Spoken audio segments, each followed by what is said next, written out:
여러분, 오늘은 이스라엘 백성이 어떻게 하나님의 인도하심 속에서 이집트를 떠나 새로운 여정을 시작하게 되었는지 들려줄게요. 그 이름도 바로 출애굽기.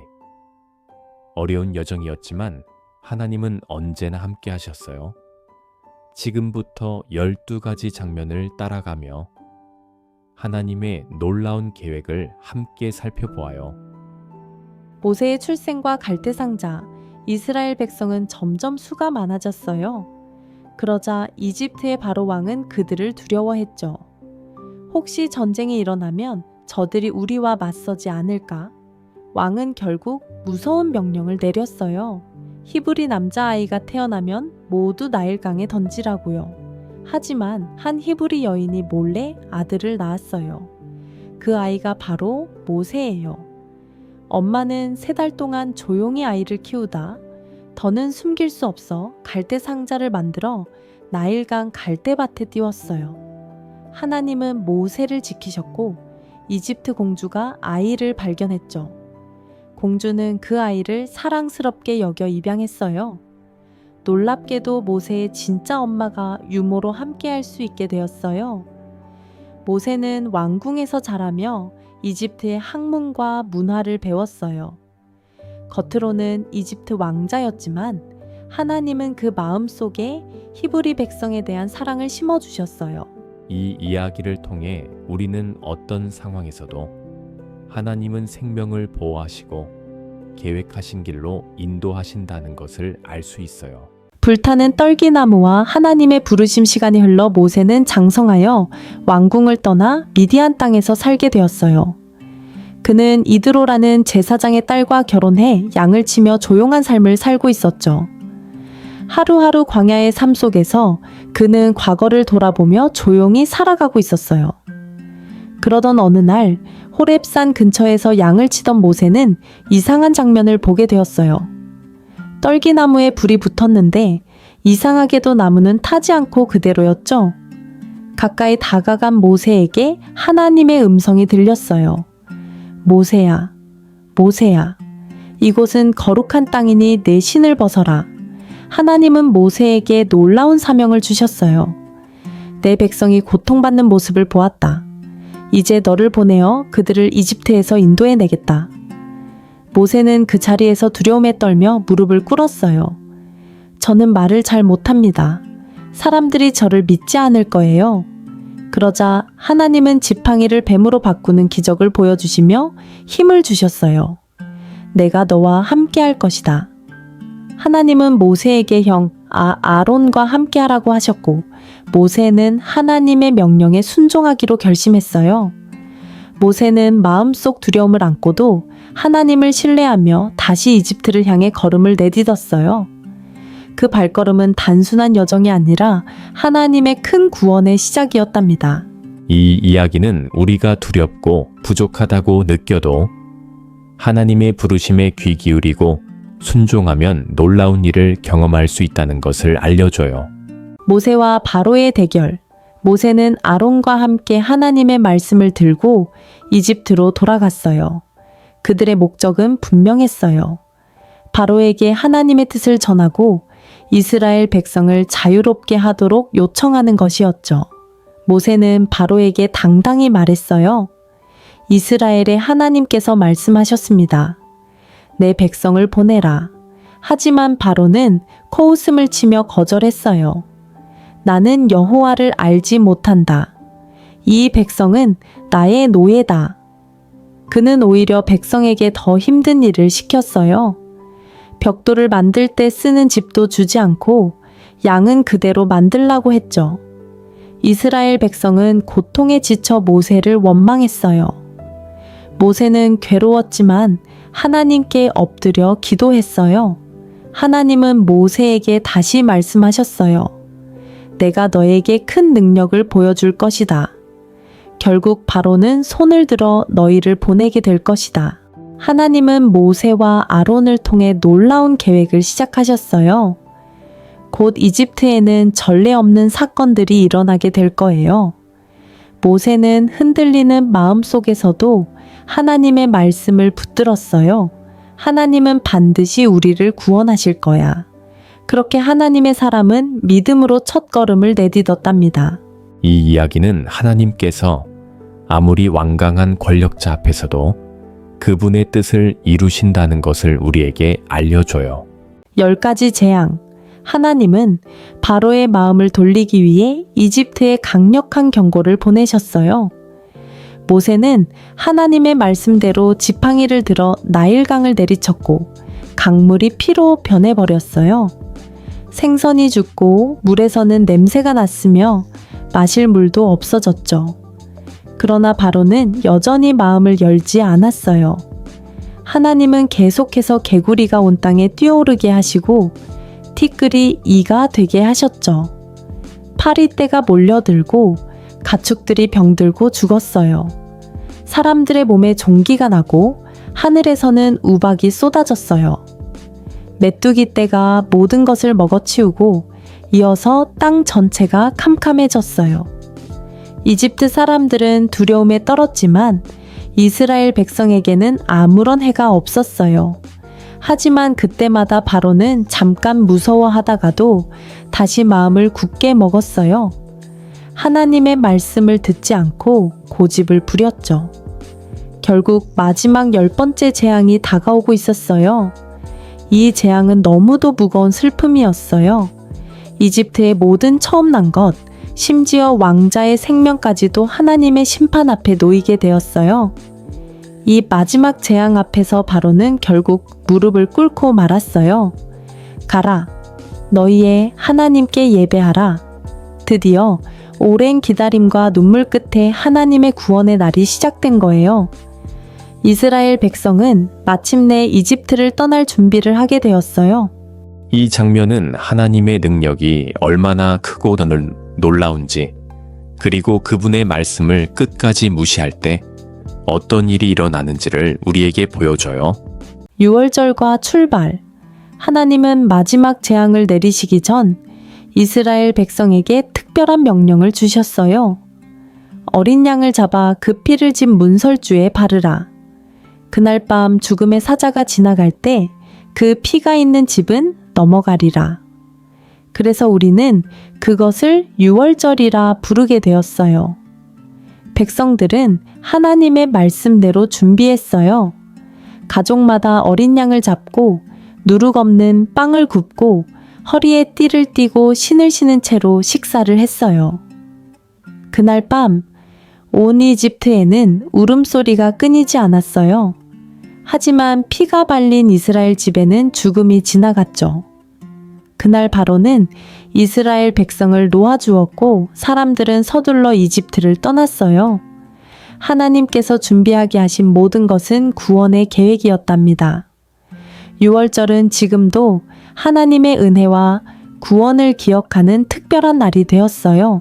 이 이야기는 하나님의 말씀을 신뢰하고 순종할 때 우리를 위기에서 지켜주시고 구원해 주신다는 것을 보여줘요. 홍해의 기적. 이집트를 떠난 이스라엘 백성은 기쁨에 가득 차 있었어요. 하지만 그 뒤를 따라오는 이집트 군대의 말 발굽 소리가 들려오기 시작했죠. 백성들은 앞에는 바다가, 뒤에는 군대가 있는 절체절명의 순간에 처했어요. 모세, 왜 우리를 이집트에서 끌고 나와 죽게 하려는 거예요? 사람들은 두려워하며 외쳤어요. 그때 모세는 믿음으로 말했어요. 두려워하지 마십시오. 하나님께서 오늘 여러분을 위해 어떤 일을 하시는지 보게 될 것입니다. 그리고 그는 하나님의 명령에 따라 지팡이를 들어 바다 위로 내밀었어요. 놀라운 일이 일어났어요. 바다가 갈라지며 양쪽의 벽처럼 물이 서고 그 가운데 마른 땅이 드러난 거예요.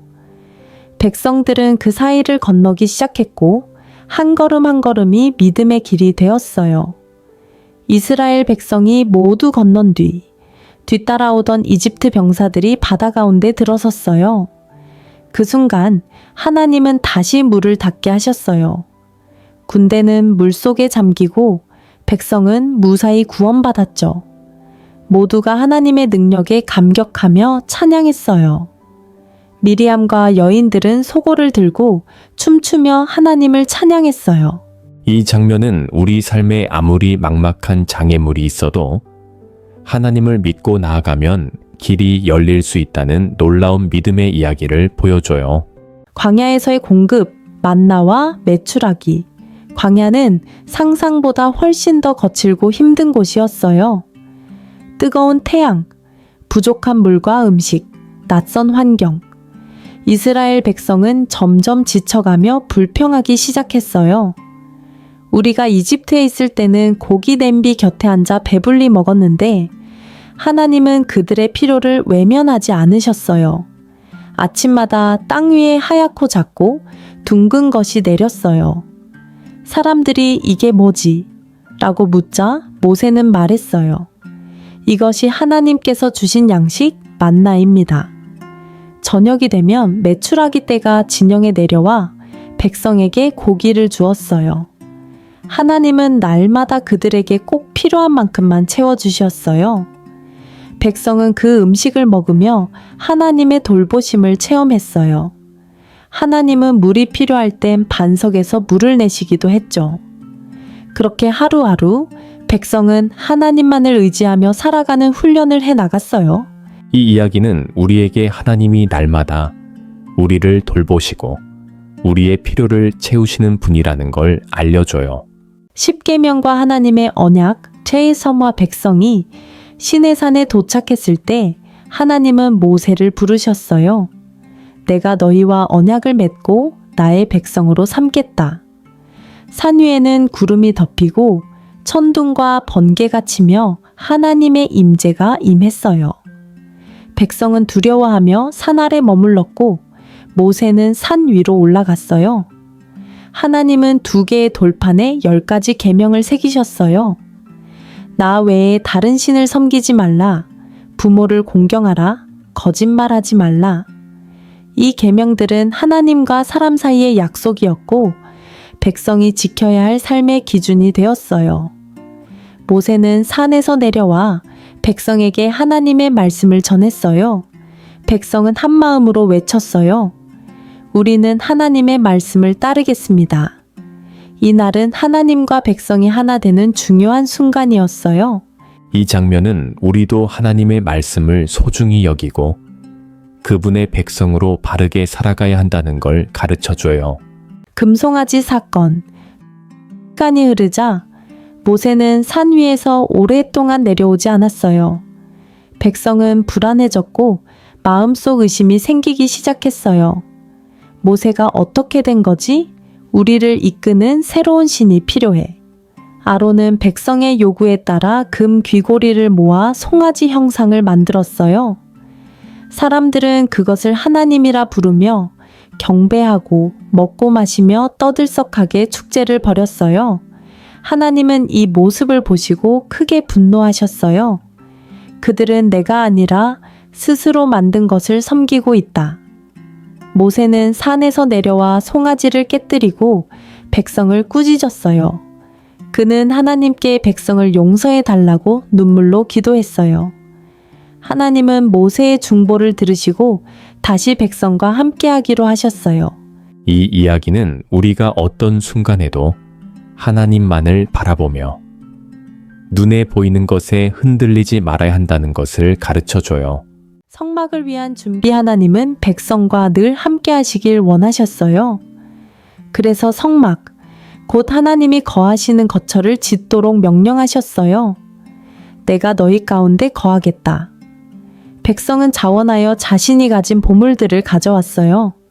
금, 은, 자주색 실, 고운 천, 향료 등 마음을 다해 하나님께 드렸어요. 장인들은 하나님의 지혜로 아름답게 성막을 만들기 시작했어요. 벗개, 촛대, 제단, 휘장. 하나하나 정성과 기도로 지어졌죠. 성막이 완성되자 백성은 기쁨으로 하나님 앞에 예배드렸어요. 하나님이 그들과 함께 하신다는 약속이 눈에 보이는 모습으로 나타난 거예요. 이 장면은 하나님이 우리와 늘 함께 하시고 우리가 정성껏 드리는 것을 기쁘게 받으신다는 것을 알려줘요.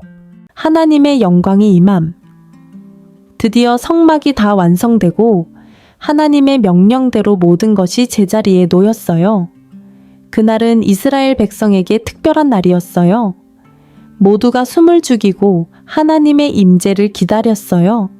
갑자기 하늘에서 빛나는 구름이 내려와 성막 위에 머물렀어요. 그 구름은 하나님의 영광이었어요. 백성은 감격했고 모세는 더 이상 성막 안으로 들어갈 수 없었어요.